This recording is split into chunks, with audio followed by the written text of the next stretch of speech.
Hello viewers, I am uploading the videos of mathematics optional UPSC syllabus content and solutions of previous year papers question wise, and in this video I am uploading simplex method and discussing how to construct it or what is the standard form and example and solution of that example and a few concepts which we use in the simplex method. So here, what is simplex method, how to construct it, or what is its standard form. So we see that maximize z is equal to sigma j is equal to 1 to m cj xj, where maximize z is the objective function and cj is the coefficient, xj is the variable.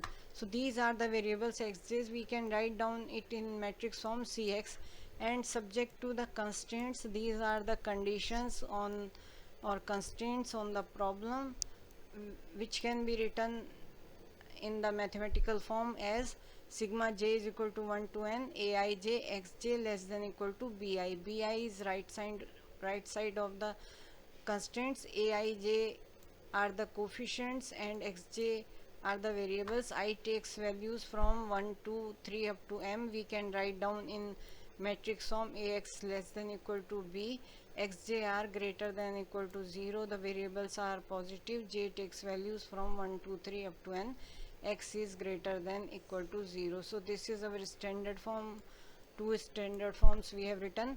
We may have, instead of maximization, minimization problem also, so we will be writing minimize z, and these constraints which are here less than equal to may be greater than equal to or equal to, or we can have variables unrestricted also.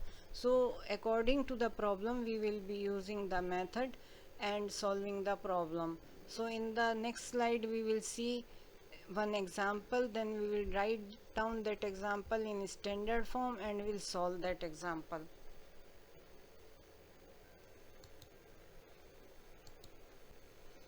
So here we have this example 1, maximize z is equal to 3x1 plus 5x2. So this is our objective function, subject to x1 is less than equal to 4, this is the first constraint, 2x2 is less than equal to 12, second constraint, 3x1 plus 2x2 is less than equal to 18, third constraint, x1 and x2 are greater than equal to 0. This is the standard form, and there are various variants of this standard form. For example, we may have this as greater than equal to 0 or equal to 0, means any constraint may be of different type, that is greater than equal to or equal to, or all of them may be greater than equal to or equal to type of constraints, and instead of maximize we can have minimize it. So there are various variants of the problem, but this is the standard form of simplex method, and this is one of the example. Now we write down augmented form of the model, and this augmented form we need for when we apply the simplex method solution, or we apply the simplex method on the problem, then we need this type of augmented form. Here we are writing maximize z is equal to 3x1 plus 5x2 subject to x1 plus x3 is equal to 4. It means this was less than equal to, it means on left hand side something was less, and we have added this x3 which is the slack variable, and in second constraint we have added x4 to make it equal, and in third we have added x5 to make it equal, and these are the slack variables, and xj are greater than equal to 0. J takes values 1 2 3 4 5 because now it is up to 5. In the original question it was up to 2, x1 and x2. x3, x4 and x5 are called slack variables. So here we have second example. In this is minimization type problem. Minimize z is equal to 3x1 plus 5x2 subject to x1 is greater than equal to 4. See here our constraint is of greater than equal to type, and in second constraint also greater than equal to, and third also. So x1 x2 are greater than equal to 0. So this is the given problem, and we have augmented form here.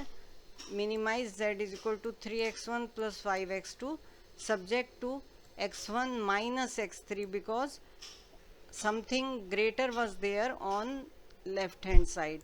So we have subtracted something from left hand side, that is the surplus variable is equal to 4, and 2x2 minus x4, and in this third we have subtracted x5 and made all the constraints as equal to type constraints.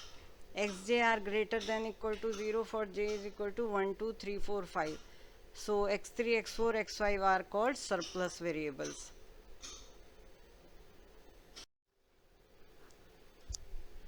Before applying the simplex method, we need to designate basic or non-basic variables. That is, we have to set some variables equals to 0, and those variables are non-basic variables, and basic variables are non-zero. How we will decide it, which one is basic and which one is non-basic, and how many of them are non-basic and how many of them are basic. So the number of non-basic variables equals the total number of variables minus the number of constraints. Suppose 5 variables are there and 3 constraints are there, so non-basic variables will be 2. 5 minus 3 is equal to 2, and set of basic variables is called a basic solution. Basis has the following properties. Each variable is designated as either a non-basic or a basic variables.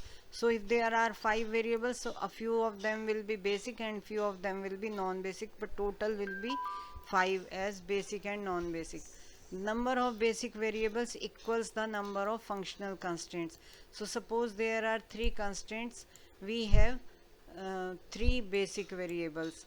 The non-basic variables set equal to 0. So suppose there were 5 variables and 3 constraints, so 5 minus 3, that is 2 variables are non-basic variables. The values of basic variables are obtained as the simultaneous solution of the system of equations. So once we decided which one is non-basic, they are 0, we substitute them as 0 in the constraints, and we get the solution of basic variables, that is non-zero value. So that is happens when we solve, once we have decided non-basic variables are 0. If the basic variable satisfies the non-negativity constraint, the basic solution is basic feasible solution. So once we have seen that basic variables satisfy the non-negative constraints, the basic solution is basic feasible solution. In the example which we have written in our previous slides, we have 5 variables, and out of those 5 variables 3 are from the constraints. So when we say 5 minus 3, that is number of constraints, we get 2. It means 2 non-basic variables are there, and here we have x1 x2 as non-basic variables, and x3 x4 x5 are the basic variables, and these are the variables which are slack variables. Now initial basic feasible solution, x1 is equal to 0, x2 is equal to 0, and when we substitute x1 x2 0 in the constraints, we get from first constraint x3 is equal to 4, from second constraint x4 is equal to 12, and from third constraint x5 is equal to 18. Thus the initial basic feasible solution is 0 0 4 12 18, and which gives us z is equal to 0, because z is equal to in terms of x1 and x2.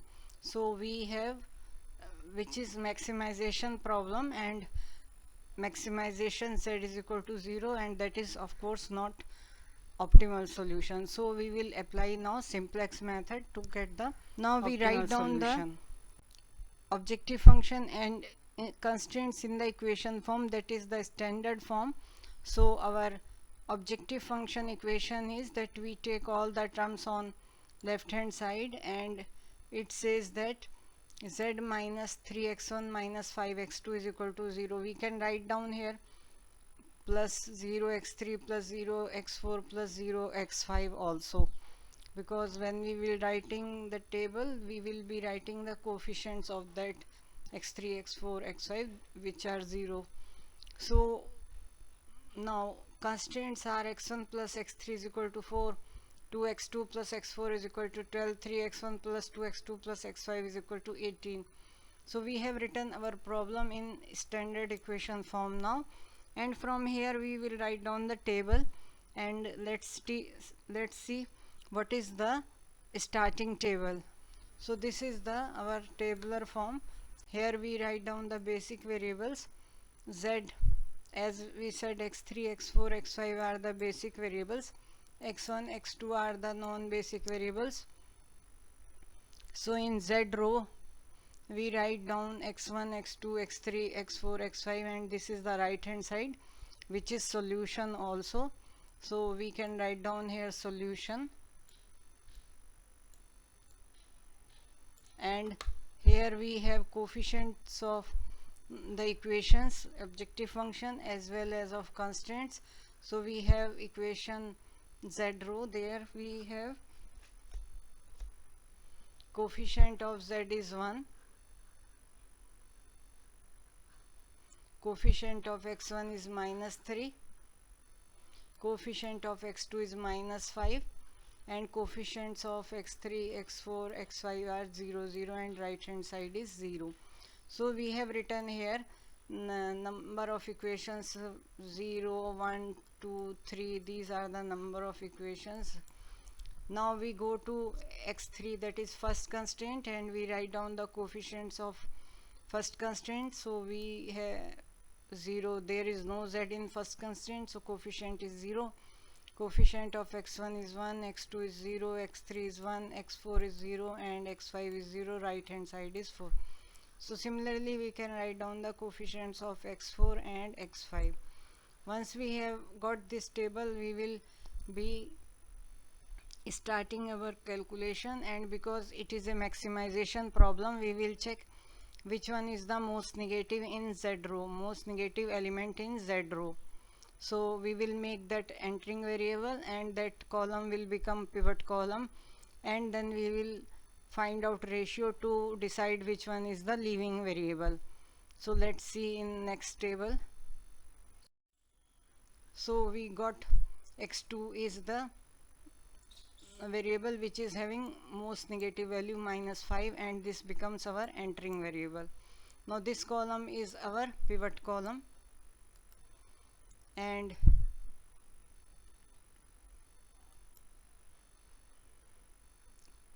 then we will find out which one is the leaving variable. For that we will find out ratio. Ratio is that we will take the right hand side elements divided by corresponding elements of pivot column. So 4 upon 0 will become infinity, we will ignore this. Then 12 upon 2 gives us 6, and 18 upon 2 gives us 9. So 6 is the minimum value, so corresponding element x4 is our leaving variable.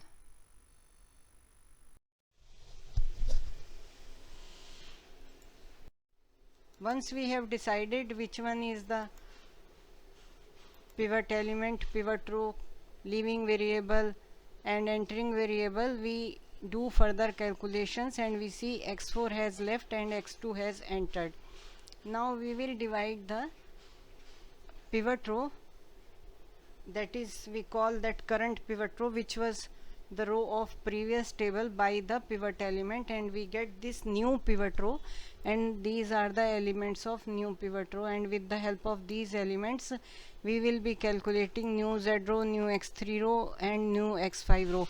And the formula we will be using, that suppose we take Z row, new Z row is equal to current row minus its pivot column f coefficient or element into new pivot row. So I am repeating, new row, say new Z row, is equal to current row minus its pivot column coefficient or pivot column element into new pivot row. So current row we are calling the row which is available in the previous table. So here we use this formula and we calculate the elements of Z.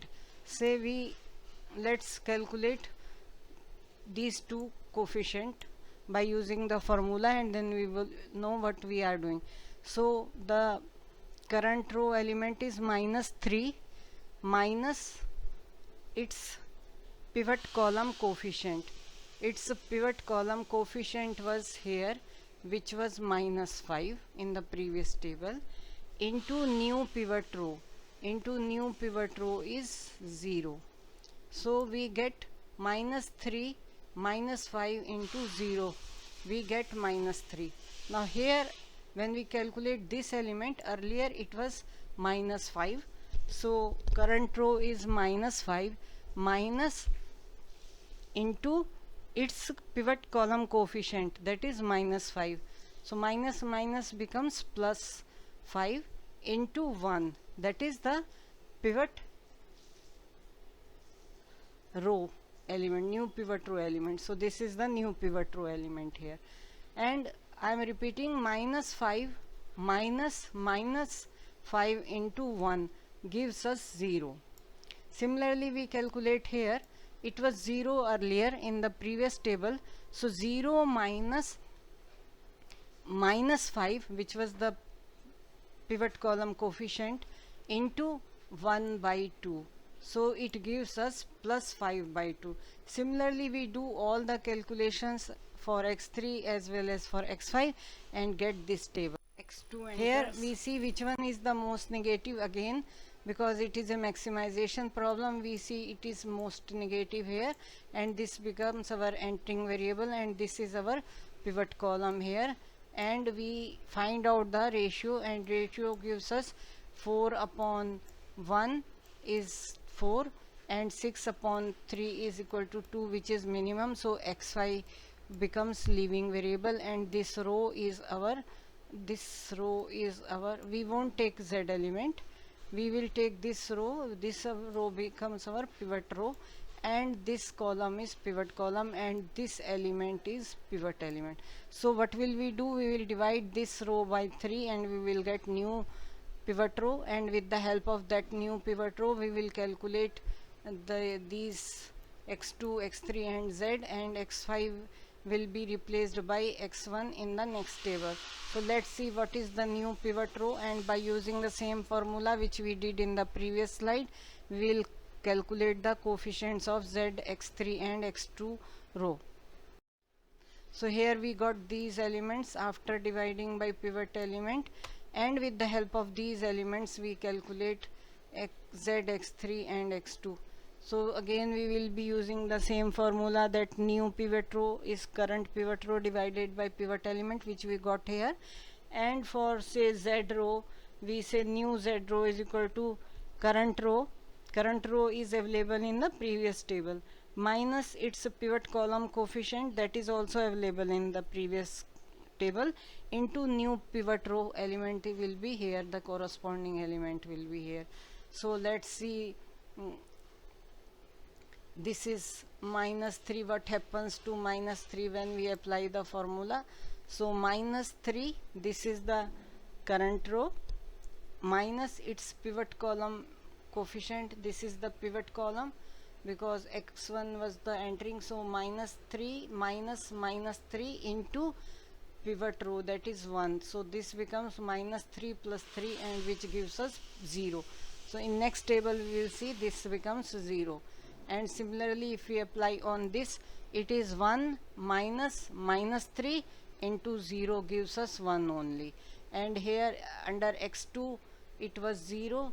So this is 0 minus -3 into 0 gives us 0, and similarly we do rest of the calculations and get the result which is on right hand side.